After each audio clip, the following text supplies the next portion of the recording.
ਵਾਹਿਗੁਰੂ ਜੀ ਕਾ ਖਾਲਸਾ ਵਾਹਿਗੁਰੂ ਜੀ ਕੀ ਫਤਿਹ। TV84 ਦੇ ਸਾਰੇ ਦਰਸ਼ਕ ਤੇ ਸਰੋਤੇ ਜਿਹੜੇ ਇਸ ਵਕਤ ਸਾਡੇ ਨਾਲ ਨਾਰਥ ਅਮਰੀਕਾ ਦੇ ਵਿੱਚੋਂ ਜੁੜੇ ਹੋਏ ਆ ਜਾਂ ਫਿਰ ਸੋਸ਼ਲ ਮੀਡੀਆ ਦੇ ਰਾਹੀਂ ਦੁਨੀਆ ਭਰ ਦੇ ਵਿੱਚ ਸਾਨੂੰ ਦੇਖ ਰਹੇ ਆ, ਮੈਂ ਅਮਰਵੀਰ ਸਿੰਘ ਅੱਜ ਇਸ ਗੁਫ਼ਤਗੂ ਪ੍ਰੋਗਰਾਮ ਦੇ ਵਿੱਚ ਆਪ ਸਭ ਦਾ ਤਹਿ ਦਿਲੋਂ ਸਵਾਗਤ ਕਰਦਾ। ਵਿਊਅਰਸ, ਅੱਜ ਅਸੀਂ ਪੰਜਾਬ ਦੇ ਪਾਣੀਆਂ ਦੇ ਉੱਤੇ ਵਿਚਾਰ ਚਰਚਾ ਕਰਾਂਗੇ। SYL ਦਾ ਜਦੋਂ ਟੱਕ ਲਾਇਆ ਜਾਂਦਾ 1981 ਦੇ ਵਿੱਚ, ਉਦੋਂ ਤੋਂ ਹੀ ਇੱਕ ਵਿਵਾਦਤ ਜਿਹੜਾ ਇਹ ਮਸਲਾ ਪੰਜਾਬ ਹਰਿਆਣਾ ਦੇ ਵਿਚਾਲੇ ਬਣਿਆ ਹੋਇਆ।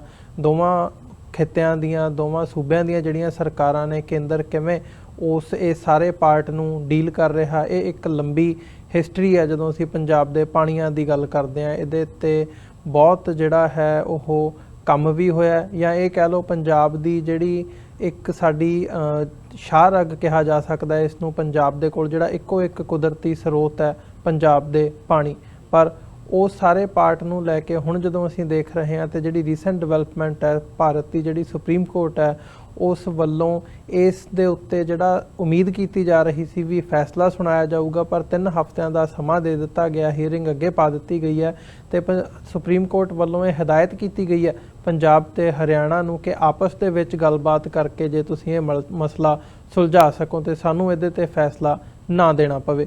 ਸੋ ਇਹਦੇ 'ਤੇ ਵੀ ਕਈ ਤਰ੍ਹਾਂ ਦੀਆਂ ਕਿਆਸਰਾਈਆਂ ਲਾਈਆਂ ਜਾ ਰਹੀਆਂ ਨੇ ਵੀ ਕੀ ਸੁਪਰੀਮ ਕੋਰਟ ਆਲਰੇਡੀ ਫੈਸਲਾ ਲੈ ਚੁੱਕੀ ਹੈ, ਜਿਹੜਾ ਫੈਸਲਾ ਆਉਣਾ ਕੀ ਉਹ ਪੰਜਾਬ ਦੇ ਖਿਲਾਫ ਹੀ ਆਵੇਗਾ? ਇਹ ਇੱਕ ਵੱਡਾ ਸਵਾਲ ਹੈ ਜਦੋਂ ਅਸੀਂ ਕੇਂਦਰ ਦੇ ਰਵੱਈਏ ਦੀ ਗੱਲ ਕਰਦੇ ਹਾਂ ਪੰਜਾਬ ਦੇ ਪ੍ਰਤੀ।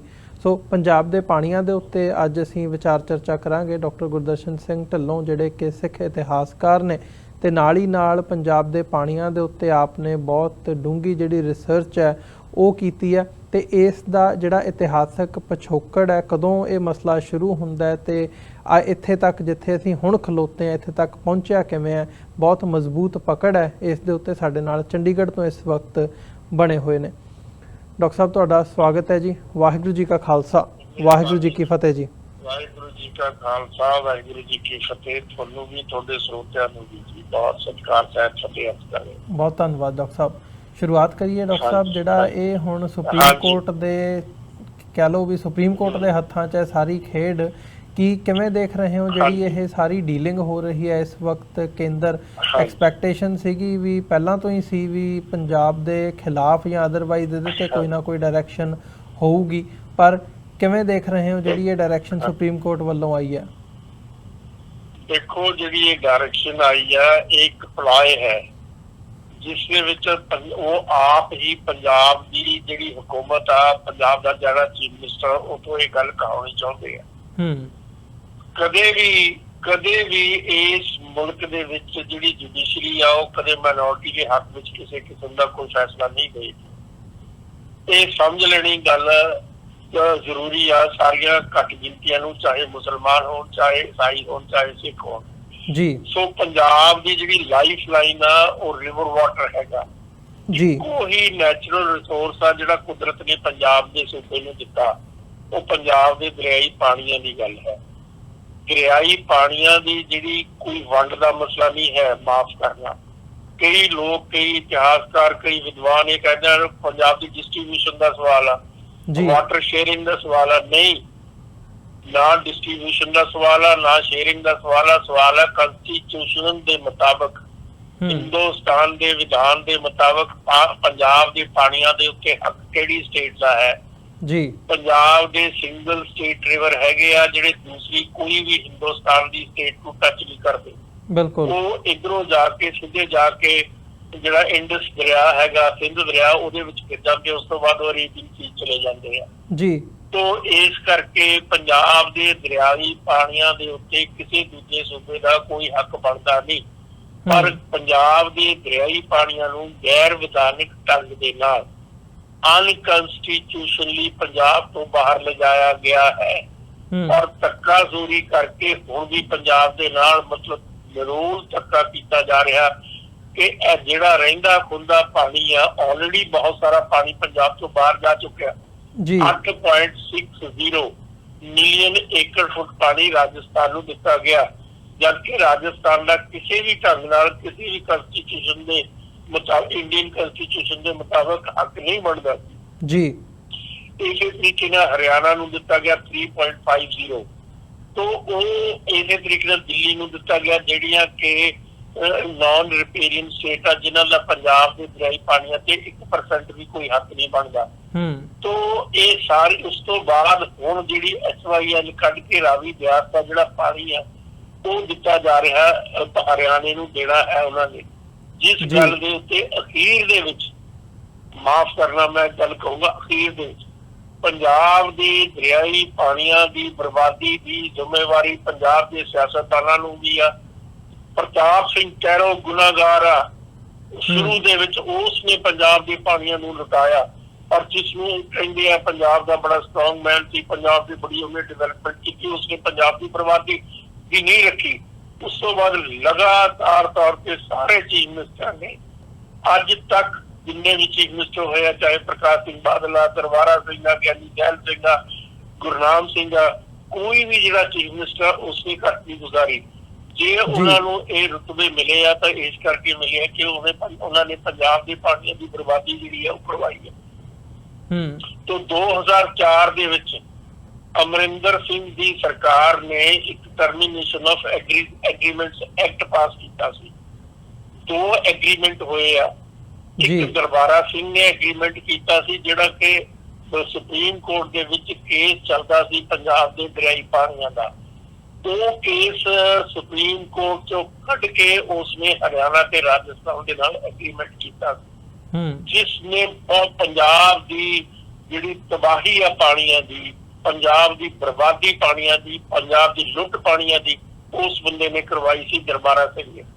ਉਹ ਇੱਕ ਐਗਰੀਮੈਂਟ ਸੀਗਾ, ਉਸਨੂੰ ਐਗਰੀਮੈਂਟ ਕਹਿੰਦੇ ਸੀ। ਤਿੰਨਾਂ ਸਟੇਟਾਂ ਦੇ ਵਿੱਚ ਐਗਰੀਮੈਂਟ ਕਰਤਾ, ਜਦ ਕਿ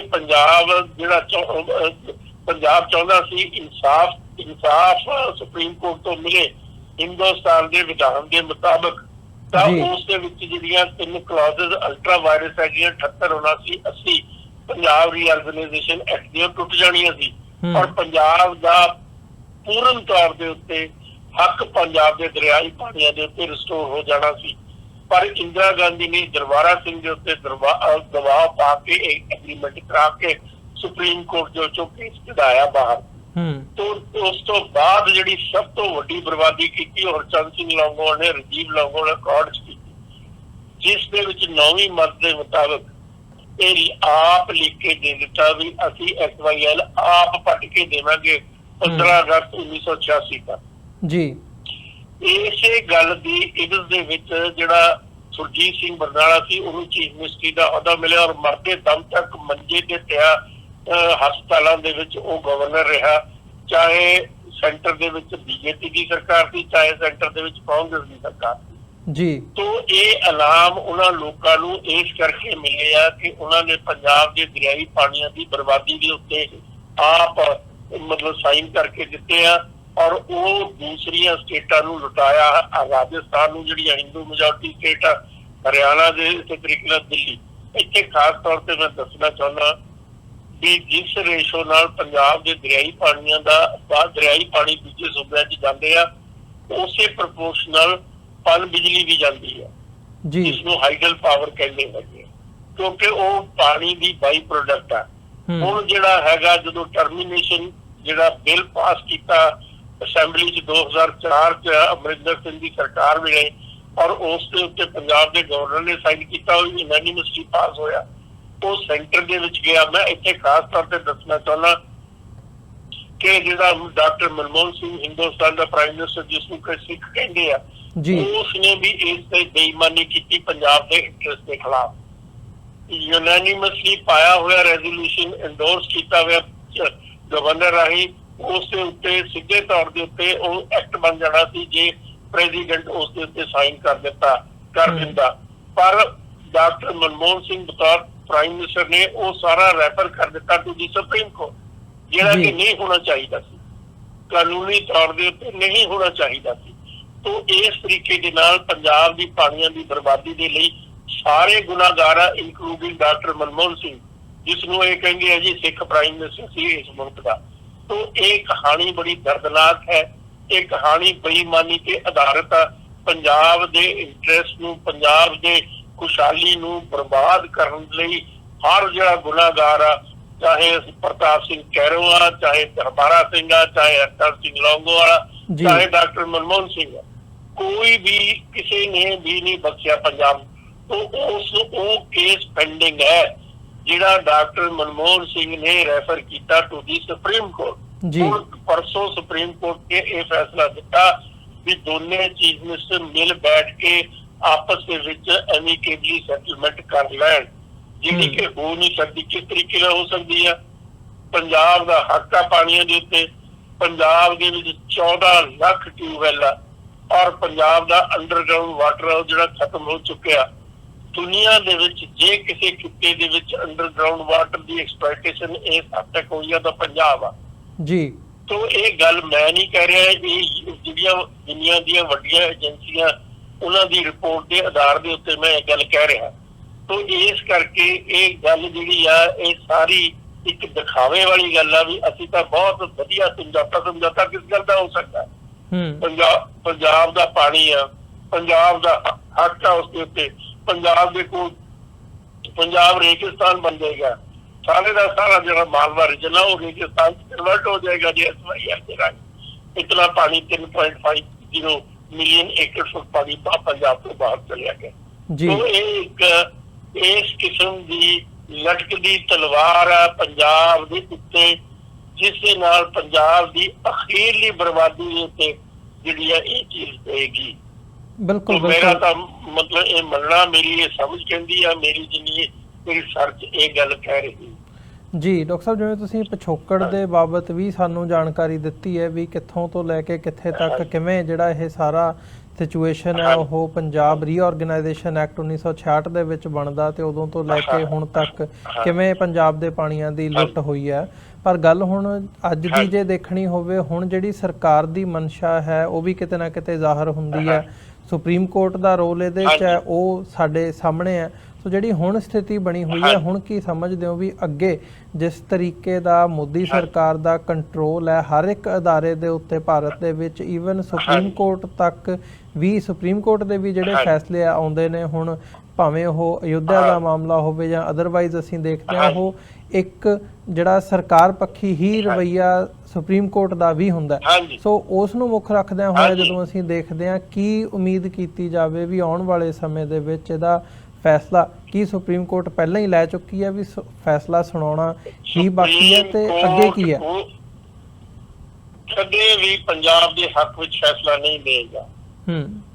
ना तो सुप्रीम कोर्ट की आजाद हस्ती है, ना उन्हां दी ईमानदारी है सुप्रीम कोर्ट की के निरोल कॉन्स्टिट्यूशन दे लैटर ते स्पिरिट के आधार दे उत्ते कोई फैसला कर सकन। तो इस करके अज जिहड़ा सुप्रीम कोर्ट है जुडिशरी आ पहले दिन तो भी सिखां दे खिलाफ आ। 1984 नवंबर दे विच तुसीं देखिआ, मैनूं डिटेल जाण दी लोड़ नहीं, सुप्रीम कोर्ट ने सो मोटो नोटिस नहीं लिया जी, जद के सिखां दा कतलो वारत जिहड़ा जेनोसाइड आ लगातार चार दिन चलदा रहा। उत्थे सुप्रीम कोर्ट सी, उत्थे हाई कोर्ट सीगा, दिल्ली हाई कोर्ट। तो इस करके इस किस्म की उम्मीद रखनी मैं समझदा नादानी है। सानू इस सिस्टम दे विच इंसाफ नहीं मिल सकता और पंजाब की रहिंदी खुंदी खुशहाली बर्बादी दे विच तब्दील हो जाएगी इस SYL दे पानी दे नाल जी। डॉक्टर साहब ਇਹਦੇ ਵਿੱਚ ਇੱਕ ਹੋਰ ਉਹ ਸੀ ਜਿਵੇਂ ਤੁਸੀਂ ਗੱਲ ਕੀਤੀ ਜਿਹੜਾ ਕੇਸ ਦਰਬਾਰਾ ਸਿੰਘ ਵੱਲੋਂ ਦਾਖਲ ਕੀਤਾ ਗਿਆ ਸੀ ਉਦੋਂ 80s ਦੇ ਵਿੱਚ ਤੇ ਜਾਂ अर्ਲੀ 80s ਦੇ ਵਿੱਚ ਇੰਦਰਾ ਗਾਂਧੀ ਵੱਲੋਂ ਉਹ ਵਾਪਸ ਮੁੜਵਾਇਆ ਗਿਆ ਕਿ ਇਹਦੇ 'ਚ ਤੇ ਸਾਰੇ ਹੀ ਕੇਸ ਜਿਹੜਾ ਹੈ ਕੇਂਦਰ ਦਾ ਉਹ ਠੱਪ ਹੋ ਜਾਂਦਾ ਹੈ ਤੇ ਪੰਜਾਬ ਦਾ ਜਿਹੜਾ ਮਤਲਬ ਕਿਉਂਕਿ ਕਨਸਟੀਟਿਊਸ਼ਨ ਦੇ ਆਧਾਰ ਦੇ ਉੱਤੇ ਵੀ ਪੰਜਾਬ ਰੀਆਰਗੇਨਾਈਜੇਸ਼ਨ ਐਕਟ ਹੋਵੇ, ਜਦੋਂ ਪੰਜਾਬ ਦਾ ਹੱਕ ਹੀ ਪਾਣੀਆਂ ਦੇ ਉੱਤੇ ਬਣਦਾ ਤੇ ਗੱਲ ਬਾਕੀ ਸੂਬਿਆਂ ਨੂੰ ਦੇਣ ਦੀ ਰਹਿ ਨਹੀਂ ਜਾਂਦੀ। ਜੇ ਤੁਸੀਂ ਇੱਕ ਬੇਸਿਕ ਲਾਈਨ ਦੇਖੋ ਇਸੇ ਦੇ ਆਧਾਰ ਦੇ ਉੱਤੇ ਪਿਛਲੇ ਸਮੇਂ ਦੇ ਵਿੱਚ ਜਦੋਂ 2 ਸਾਲ ਪਹਿਲਾਂ ਇਹ ਸਾਰਾ ਇਸ਼ੂ ਰੇਜ਼ ਹੋਇਆ ਸੀ ਤੇ ਉਹ ਕੇਸ ਕਰਨ ਦੀ ਲਾਈਨ ਜਾਂ ਸੁਪਰੀਮ ਕੋਰਟ ਤੱਕ ਜਾਂ ਅਦਰਵਾਈਜ਼ ਇਹਦੇ ਤੇ ਲੌਬੀ ਕਰਨ ਦੀ ਲਾਈਨ ਸੀ ਜਿਹਦੇ ਵਿੱਚ ਤੁਸੀਂ ਵੀ ਇਨਵੋਲਵ ਸੀ, ਡਾਕਟਰ ਧਰਮਵੀਰ ਗਾਂਧੀ ਤੇ ਹੋਰ ਸਾਰਾ ਜਿਹੜਾ ਇੱਕ ਵਕੀਲਾਂ ਦਾ ਪੈਨਲ ਤਿਆਰ ਕਰਕੇ ਸੀ। ਕਿ ਇਦਾਂ ਦਾ ਕੋਈ ਤਰੀਕਾ ਜਾਂ ਹਰਬਾ ਵਰਤਿਆ ਜਾ ਸਕਦਾ ਹੈ ਭਾਰਤ ਦੇ ਕਾਨੂੰਨ ਨੂੰ ਮੁੱਖ ਰੱਖਦਿਆਂ ਹੋਇਆਂ ਜੇ ਦੇਖਣਾ ਹੋਵੇ ਵੀ ਕਿਸੇ ਤਰੀਕੇ ਨਾਲ ਇੱਕ ਕੇਸ ਬਿਲਡ ਕੀਤਾ ਜਾ ਸਕੇ ਉੱਥੇ ਭਾਰਤ ਦੀ ਜਾਂ ਸੁਪਰੀਮ ਕੋਰਟ ਦੇ ਵਿੱਚ ਜਾਂ ਕਿਤੇ ਬਾਹਰ ਕੋਈ ਹੋਰ ਤਰੀਕਾ ਹੋਵੇ ਇਹਦਾ? ਦੇਖੋ ਗੱਲ ਇਹ ਆ, ਮੈਂ ਉਸ ਵੇਲੇ ਵੀ ਡਾਕਟਰ ਧਰਮਵੀਰ ਨੂੰ ਕਿਹਾ ਸੀ, ਮੇਰੇ ਘਰੇ ਆਏ ਸੀ ਮੇਰੀ ਉਹ ਅਖੀਰ ਦਮ ਤੱਕ ਸਲਾਹ ਲੈਂਦੇ ਰਹੇ। ਰਾਜਵਿੰਦਰ ਸਿੰਘ ਬੈਂਸ ਜਿਹੜੇ RS ਬੈਂਸ ਆ, ਉਹ ਉਹਨਾਂ ਨੇ ਕੇਸ ਇਹ ਫਾਈਲ ਕੀਤਾ। ਮੈਂ ਉਹਨਾਂ ਨੂੰ ਵੀ ਇਹ ਗੱਲ ਕਹੀ ਸੀ ਵੀ ਹੁਣ ਰਸਤਾ ਕੋਈ ਬਾਕੀ ਹੈ ਨਹੀਂ ਜੀ। ਜੇ ਕੋਈ ਰਸਤਾ ਬਾਕੀ ਹੈ ਤਾਂ ਪੋਲੀਟੀਕਲ ਲੈਵਲ ਦੇ ਉੱਤੇ ਹੈ। ਪੋਲੀਟੀਕਲ ਮਾਈਲੇਜ ਪੰਜਾਬ ਦੀ ਜਾਂ ਸਿੱਖਾਂ ਦੀ ਹੈ ਨਹੀਂ ਕੋਈ। ਤੋ ਇਸ ਕਰਕੇ ਮਤਲਬ ਇਹ ਕਿਸੇ ਵੀ ਤਰੀਕੇ ਦੇ ਨਾਲ ਕਨਸਟੀਟਿਊਸ਼ਨਲ ਵਿਧਾਨਿਕ ਢੰਗ ਦੇ ਨਾਲ ਪੰਜਾਬ, ਕਿਉਂਕਿ ਇਸ ਦੀ ਬਰਬਾਦੀ ਦੇ ਉੱਤੇ ਉਹਨਾਂ ਨੇ ਰਾਜੀਵ ਲੌਂਗੋਵਾਲ ਅਕਾਰਡ ਦੇ ਵਿੱਚ ਜਿਹੜਾ ਇੱਕ interstate water disputes tribunal act ਉਹਨੂੰ ਅਮੈਂਡ ਕੀਤਾ ਜੀ। ਉਹ 1956 ਦਾ ਐਕਟ ਹੈ ਇੱਕ, ਜਿਸ ਐਕਟ ਦੇ ਮੁਤਾਬਕ ਜਿਹੜੇ ਇੰਟਰਸਟੇਟ ਰਿਵਰਸ ਹੈਗੇ ਆ ਉਹਨਾਂ ਦੇ ਉੱਤੇ ਟ੍ਰਿਬਿਊਨਲ ਅਪਾਇੰਟ ਕਰਕੇ ਉਹਦੇ ਫੈਸਲੇ ਲੈਣ ਦਾ ਐਕਟ ਸੀਗਾ। ਇੰਡੀਅਨ ਕਨਸਟੀਟਿਊਸ਼ਨ ਦੇ ਉੱਤੇ ਪਾਣੀ ਦੀ ਡਿਸਟ੍ਰੀਬਿਊਸ਼ਨ ਦੇ ਉੱਤੇ ਕੋਈ ਚੀਜ਼ ਲਿਖੀ ਹੋਈ ਨਹੀਂ, ਲੇਕਿਨ ਜਦੋਂ ਰੀਆਰਗੇਨਾਈਜੇਸ਼ਨ ਹੋਈ 1956 ਦੇ ਵਿੱਚ ਤਾਂ ਉਸ ਦੇ ਵਿੱਚ ਡਿਸਪਿਊਟਸ ਅਰਾਈਜ਼ ਹੋ ਗਏ। ਤਾਂ ਉਹਨਾਂ ਨੇ ਕਿਹਾ ਵੀ ਇੰਟਰਸਟੇਟ ਜਿਹੜੇ ਰਿਵਰ ਹੋਣਗੇ ਉਹਨਾਂ ਦਾ ਟ੍ਰਿਬਿਊਨਲ ਫੈਸਲਾ ਕਰੇਗਾ। ਸਾਡੇ ਜਿਹੜੇ ਦਰਿਆ ਸੀ ਉਹ ਇੰਟਰਸਟੇਟ ਨਹੀਂ ਸੀ। ਜਿਹੜਾ ਲੌਂਗੋਵਾਲ ਵਾਲਾ ਬਦਮਾਸ਼ ਜਿਹੜਾ ਜਿਸਨੂੰ ਕਿ ਸੰਤ ਕਹਿੰਦੇ ਆ, ਉਸ ਬੰਦੇ ਤੋਂ ਐਕਟ ਅਮੈਂਡ ਕਰਵਾਇਆ ਗਿਆ ਤਾਂ ਕਿ ਪੰਜਾਬ ਦੇ ਜਿਹੜੇ ਦਰਿਆ ਉਹਨਾਂ ਨੂੰ ਇੰਟਰਸਟੇਟ ਰਿਵਰ ਵਾਟਰ ਦੇ ਅਧੀਨ ਲਿਆਂਦਾ ਜਾਵੇ ਤੇ ਟ੍ਰਿਬਿਊਨਲ ਤੋਂ ਫੈਸਲਾ ਲਿੱਤਾ ਜਾਵੇ। ਤੋਂ ਸਭ ਤੋਂ ਬੇਈਮਾਨ ਆਦਮੀ ਦਰਬਾਰਾ ਤੇ ਦੂਜਾ ਲੌਂਗੋਵਾਲ, ਮੈਂ ਉਸਨੂੰ ਸੰਤ ਕਦੇ ਨਹੀਂ ਕਹਿੰਦਾ। ਔਰ ਇਸੇ ਕਰਕੇ ਉਸ ਬੰਦੇ ਨੂੰ ਇਲੋਜਾਈਜ਼ ਕੀਤਾ ਜਾਂਦਾ ਸੈਂਟਰ ਕੰਨਿਓ, ਚਾਹੇ BJP ਦੀ ਸਰਕਾਰ ਹੋਵੇ ਚਾਹੇ ਕਾਂਗਰਸ ਦੀ ਸਰਕਾਰ ਹੋਵੇ, ਉਹਦਾ ਜਨਮ ਦਿਨ ਮਨਾਇਆ ਜਾਂਦਾ ਜੀ। ਉਸ ਬੰਦੇ ਤੋਂ ਰਾਜੀਵ ਲੌਂਗੋਵਾਲ ਅਕਾਰਡ ਦੇ ਵਿੱਚ ਅਮੈਂਡਮੈਂਟ ਕਰਕੇ 1956 ਦੇ interstate water disputes tribunal act ਦੀ ਅਮੈਂਡਮੈਂਟ ਕਰਕੇ ਪੰਜਾਬ ਦੇ ਦਰਿਆ ਨੂੰ ਉਹਦੇ ਅਧੀਨ ਲਿਆ ਕੇ ਟ੍ਰਿਬਿਊਨਲ ਤੋਂ ਫੈਸਲਾ ਲਿੱਤਾ ਗਿਆ, ਇਰਾਦੀ ਟ੍ਰਿਬਿਊਨਲ ਤੋਂ ਜੀ। ਤੋਂ ਸਾਰੀ ਜਿਹੜੀ ਪ੍ਰੋਬਲਮ ਦੀ ਜੜ ਹੈ ਉਹ ਪੰਜਾਬ ਦੇ ਲੀਡਰ ਆ, ਚਾਹੇ ਉਹ ਕੈਰੋਂ ਚਾਹੇ ਦਰਬਾਰਾ ਹੈਗਾ ਚਾਹੇ ਲੌਂਗੋਵਾਲ ਹੈਗਾ। ਤੋ ਇਸ ਹਮਾਮ ਦੇ ਵਿੱਚ ਪੂਰੇ ਨੰਗੇ ਆ, ਚਾਹੇ ਬਾਦਲ ਆ ਚਾਹੇ ਕੋਈ ਵੀ, ਤੁਸੀਂ ਕਿਸੇ ਨੂੰ ਵੀ ਲੈ ਲਓ। ਆ ਜਿਹੜਾ ਅਮਰਿੰਦਰ ਸਿੰਘ ਆ, ਇਹ ਜਦੋਂ SYL ਦੀ ਨੀਂਹ ਰੱਖੀ ਗਈ ਸੀ ਕਪੂਰੀ ਦੇ ਵਿੱਚ 1982 ਦੇ ਵਿੱਚ, ਇਹ ਇੰਦਰਾ ਗਾਂਧੀ ਦੇ ਨਾਲ ਆਇਆ ਸੀ ਉੱਥੇ ਜੀ। ਤੋ ਇਸ ਗੱਲ ਦੇ ਵਿੱਚ ਕੋਈ ਬੰਦਾ ਲੰਗਾ ਨਹੀਂ। ਇਸੇ ਕਰਕੇ ਇਹਨਾਂ ਨੂੰ ਅਹੁਦੇ ਮਿਲੇ ਆ, ਇਸੇ ਕਰਕੇ ਇਹਨਾਂ ਨੂੰ ਚੀਫ ਮਿਨਿਸਟਰਸ਼ਿਪ ਮਿਲੀ ਆ, ਇਸੇ ਕਰਕੇ ਪੰਜਾਬ ਦੀ ਲੁੱਟ ਇਹਨਾਂ ਤੋਂ ਕਰਵਾਈ ਗਈ ਆ ਵੀ ਜਿੰਨਾ ਮਰਜ਼ੀ ਲੁੱਟ ਲਓ ਪਰ ਸਾਨੂੰ ਪਾਣੀ ਪੰਜਾਬ ਦਾ ਲੈ ਕੇ ਜਾਣ ਦਿਓ ਬਾਹਰ। ਤੋ ਇਹ ਬੜੀ ਦਰਦਨਾਕ ਕਹਾਣੀ ਆ। ਜਿੰਨੀ ਇਸ ਕਹਾਣੀ ਦੀ ਤਹਿ ਤੱਕ ਤੁਸੀਂ ਜਾਓਗੇ ਤਾਂ ਤੁਹਾਨੂੰ ਪਰੇਸ਼ਾਨੀ ਹੋਏਗੀ, ਤੁਹਾਨੂੰ ਫਰਸਟ੍ਰੇਸ਼ਨ ਹੋਏਗੀ, ਤੁਹਾਨੂੰ ਬੇਵਸੀ ਦੇ ਵਿੱਚ ਤੁਸੀਂ ਚਲੇ ਜਾਓਗੇ ਜੀ। ਡਾਕਟਰ ਸਾਹਿਬ, ਮੈਂ ਜਾਂਦੇ ਜਾਂਦੇ ਇਹ ਵੀ ਜਾਣਨਾ ਚਾਹੂੰਗਾ ਤੁਹਾਡੇ ਕੋਲੋਂ, ਜਿਵੇਂ ਤੁਸੀਂ ਜ਼ਿਕਰ ਕੀਤਾ ਵੀ ਇਹਦਾ ਜਿਹੜਾ ਸੋਲਿਊਸ਼ਨ ਹੈ ਉਹ ਕੋਰਟਸ ਦੇ ਵਿੱਚ ਜਾ ਕੇ ਨਹੀਂ ਪੋਲੀਟੀਕਲੀ ਹੋ ਸਕਦਾ। ਪੋਲੀਟੀਕਲੀ ਜਿਵੇਂ ਤੁਸੀਂ ਗੱਲ ਕੀਤੀ ਹੈ ਵੀ ਉਹ ਕੀ, ਜੇ ਥੋੜਾ ਜਿਹਾ ਤੁਸੀਂ ਉਹਨੂੰ ਐਲੈਬੋਰੇਟ ਕਰ ਸਕੋ। ਦੇਖੋ, ਉਹ ਤਾਂ ਹੀ ਨਾ ਜੇ ਤੁਹਾਡੀ ਕੋਈ ਪੋਲੀਟੀਕਲ ਮਾਈਲੇਜ ਹੋਵੇ। ਤੁਹਾਡੀ ਤਾਂ ਕੋਈ ਪੋਲੀਟੀਕਲ ਮਾਈਲੇਜ ਹੈ ਨਹੀਂ। ਸਿੱਖਾਂ ਨੂੰ ਟਕੇ ਦੇ ਉੱਤੇ ਧਰਕੇ ਵੀ ਨਹੀਂ ਸਿਆਣਦੇ, ਸਿੱਖਾਂ ਨੂੰ ਯੂਜ਼ ਕਰਦੇ ਆ। ਸਿੱਖ ਐਕਸਪਲॉइट ਹੁੰਦਾ, ਸਿੱਖਾਂ ਨੂੰ ਐਕਸਪਲॉइट ਕੀਤਾ ਜਾ ਰਿਹਾ। ਸਿੱਖਾਂ ਦੀ ਕੋਈ ਪੋਲੀਟੀਕਲ ਮਾਈਲੇਜ ਨਹੀਂ ਮਾਫ ਕਰਨਾ ਜੀ। ਜੋ ਮਰਜ਼ੀ ਆਪਣੇ ਆਪ ਨੂੰ ਸਿੱਖ ਸਮਝਦੇ ਰਹੇ। ਤੋ ਸੈਂਟਰ ਸਿੱਖਾਂ ਨੂੰ ਯੂਜ਼ ਕਰਦਾ, ਅੱਜ ਵੀ ਸੈਂਟਰ ਯੂਜ਼ ਕਰੇਗਾ, ਚਾਹੇ ਚਾਈਨਾ ਦੇ ਨਾਲ ਲੜਾਈ ਆ ਚਾਹੇ ਪਾਕਿਸਤਾਨ ਦੇ ਨਾਲ ਲੜਾਈ ਆ, ਉਹਦੇ ਵਿੱਚ ਉਹਨਾਂ ਨੂੰ ਫੂਕ ਛਕਾ ਕੇ ਅੱਗੇ ਜਾ ਕੇ ਮਰਵਾਏਗਾ। ਤੋ ਮੇਰਾ ਮਤਲਬ ਕਹਿਣ ਦਾ ਸਿੱਖ ਦੀ ਕੋਈ ਪੋਲੀਟੀਕਲ ਸੂਝ-ਬੂਝ ਨਹੀਂ, ਸਿੱਖ ਦੀ ਕੋਈ ਪੋਲੀਟੀਕਲ ਮਾਈਲੇਜ ਨਹੀਂ ਮਾਫ ਕਰਨਾ। ਤੋ ਅੱਜ ਵੀ ਜਿਹੜਾ ਮੈਂ ਹੁਣ ਪਿੱਛੇ ਜੇ ਇਹ ਸੋਸ਼ਲ ਮੀਡੀਆ ਤੇ ਇੱਕ ਸਟੇਟਮੈਂਟ ਦਿੱਤੀ ਆ, ਜਿਸ ਦੇ ਵਿੱਚ ਮੈਂ ਇਹ ਗੱਲ ਕਹੀ ਆ ਕਿ ਜਿਹੜਾ ਤੁਹਾਡਾ ਅਨੰਦਪੁਰ ਸਾਹਿਬ ਰੈਜ਼ੋਲੂਸ਼ਨ ਆ ਉਹ ਵੀ ਫਾਲਟੀ ਆ ਪਾਣੀਆਂ ਦੇ ਇਸ਼ੂ ਦੇ ਉੱਤੇ। ਜਿਹੜਾ ਡਿਸਟ੍ਰੀਬਿਊਸ਼ਨ ਤੇ ਸ਼ੇਅਰਿੰਗ ਦੀ ਗੱਲ ਕਰਦਾ, ਪੰਜਾਬ ਦੇ ਦਰਿਆਈ ਪਾਣੀਆਂ ਦਾ ਮਸਲਾ ਡਿਸਟ੍ਰੀਬਿਊਸ਼ਨ ਤੇ ਸ਼ੇਅਰਿੰਗ ਆਫ ਰਿਵਰ ਵਾਟਰ ਨਹੀਂ ਹੈ। ਪੰਜਾਬ ਦੇ ਪਾਣੀਆਂ ਦਾ ਮਸਲਾ ਹਿੰਦੁਸਤਾਨ ਦੇ ਕਨਸਟੀਟਿਊਸ਼ਨ ਦੇ ਮੁਤਾਬਕ ਪੰਜਾਬ ਦੇ ਦਰਿਆਈ ਪਾਣੀਆਂ ਦੇ ਉੱਤੇ ਸੋਵਰੇਨਟੀ ਸਟੇਟ ਦੀ ਬਣ ਗਈ ਆ, ਪਰ ਸਟੇਟ ਦੀ ਸੋਵਰੇਨਟੀ ਉਹਨਾਂ ਨੇ ਖਤਮ ਕਰ ਦਿੱਤੀ ਆ ਰੀਆਰਗੇਨਾਈਜੇਸ਼ਨ ਐਕਟ ਦੇ ਮੁਤਾਬਕ, ਜਿਹਦੇ 78, 79, 80 ਤਿੰਨ ਧਾਰਾਵਾਂ ਪਾ ਦਿੱਤੀਆਂ, ਜਿਸ ਦੇ ਨਾਲ ਪੰਜਾਬ ਦੇ ਦਰਿਆਈ ਪਾਣੀਆਂ ਦੀ ਡਿਸਟ੍ਰੀਬਿਊਸ਼ਨ, ਪੰਜਾਬ ਦੇ ਦਰਿਆਈ ਪਾਣੀਆਂ ਦੀ ਡਿਵੈਲਪਮੈਂਟ ਔਰ ਕੰਟਰੋਲ ਆਫ ਹੈਡਕਰਸ ਸਟੇਟ ਤੋਂ ਖੋ ਕੇ ਸੈਂਟਰ ਨੇ ਆਪਣੇ ਹੱਥ 'ਚ ਲੈ ਲਿਆ। ਮੇਰੀ ਕਿਤਾਬ ਸਾਰੀ ਇਸੇ ਚੀਜ਼ ਨੂੰ ਡੀਲ ਕਰਦੀ ਆ। ਉਹ ਮੈਂ ਸਮਝਦਾ ਸਿੱਖਾਂ ਨੂੰ ਪੜ੍ਹ ਲੈਣੀ ਚਾਹੀਦੀ ਆ, ਪਰ ਸਿੱਖ ਪੜ੍ਹਦਾ ਨਹੀਂ, ਸਿੱਖ ਸਮਝਦਾ ਨਹੀਂ, ਸਿੱਖ ਇਹ ਉਸ ਗੱਲ ਦੀ ਗਹਿਰਾਈ ਤੱਕ ਜਾਣ ਜੋਗਾ ਹੈ ਨਹੀਂ। ਤਾਂ ਹੀ ਸਾਡੀ ਅੱਜ ਦੁਰਦਿਸ਼ਾ ਹੋ ਰਹੀ ਹੈ ਔਰ ਹੋਰ ਹੋਏਗੀ ਪੰਜਾਬ ਬੜੀ ਜਲਦੀ ਜੇ SYL ਬਣ ਗਈ ਡੈਜ਼ਰਟ ਬਣ ਜਾਏਗਾ।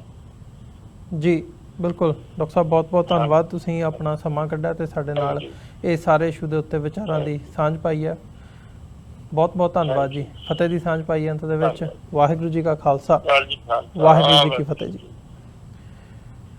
ਵਿਊਅਰਸ, ਉਮੀਦ ਕਰਦੇ ਹਾਂ ਜਿਹੜੀ ਅੱਜ ਦੀ ਸਾਡੀ ਇਹ ਵਿਚਾਰ ਚਰਚਾ ਸੀ ਪੰਜਾਬ ਦੇ ਪਾਣੀਆਂ ਦੇ ਇਸ਼ੂ ਦੇ ਉੱਤੇ ਤੁਹਾਨੂੰ ਜ਼ਰੂਰ ਪਸੰਦ ਆਈ ਹੋਵੇਗੀ। ਡਾਕਟਰ ਗੁਰਦਰਸ਼ਨ ਸਿੰਘ ਢਿੱਲੋਂ ਹੋਰਾਂ ਨੇ ਕਿਵੇਂ ਡਿਟੇਲ ਦੇ ਵਿੱਚ ਇਸ ਬਾਬਤ ਜਾਣਕਾਰੀ ਦਿੱਤੀ ਹੈ ਵੀ ਇਹਦਾ ਸਾਰੇ ਪਾਰਟ ਦਾ ਪਿਛੋਕੜ ਕੀ ਹੈ ਤੇ ਇਸ ਵਕਤ ਜਿਹੜੇ ਹਾਲਾਤ ਬਣੇ ਹੋਏ ਨੇ ਇਹਦੇ ਚੋਂ ਨਿਕਲਣਾ ਬਹੁਤ ਹੀ ਔਖਾ ਨਜ਼ਰ ਆ ਰਿਹਾ ਹੈ। ਸੋ ਪੰਜਾਬ ਦੀ ਜਿਹੜੀ ਹਾਲਾਤ ਨੇ, ਪੰਜਾਬ ਦੇ ਇਸ ਵਕਤ ਜਦੋਂ ਅਸੀਂ ਪਾਣੀਆਂ ਦੀ ਗੱਲ ਕਰਦੇ ਹਾਂ ਤੇ ਉਹ ਬਹੁਤ ਨਾਜ਼ੁਕ ਬਣੇ ਹੋਏ ਆ ਤੇ ਜਿਹੜਾ ਫਿਊਚਰ ਹੈ, ਜਿਹੜਾ ਅਗਲਾ ਅਸੀਂ ਦੇਖਦੇ ਹਾਂ ਸਮਾਂ ਆਉਣ ਵਾਲਾ, ਉਹ ਧੁੰਦਲਾ ਹੀ ਨਜ਼ਰ ਆ ਰਿਹਾ ਹੈ। ਸੋ ਇਹਨਾਂ ਹੀ ਸ਼ਬਦਾਂ ਦੇ ਨਾਲ ਅੱਜ ਦੇ ਇਸ ਸ਼ੋਅ ਦੇ ਵਿੱਚ ਇਜਾਜ਼ਤ ਚਾਹਾਂਗੇ। ਦੁਬਾਰਾ ਫੇਰ ਕੱਲ੍ਹ ਨੂੰ ਤੁਹਾਡੇ ਨਾਲ ਮੁਲਾਕਾਤ ਹੋਵੇਗੀ। ਵਾਹਿਗੁਰੂ ਜੀ ਕਾ ਖਾਲਸਾ, ਵਾਹਿਗੁਰੂ ਜੀ ਕੀ ਫਤਿਹ।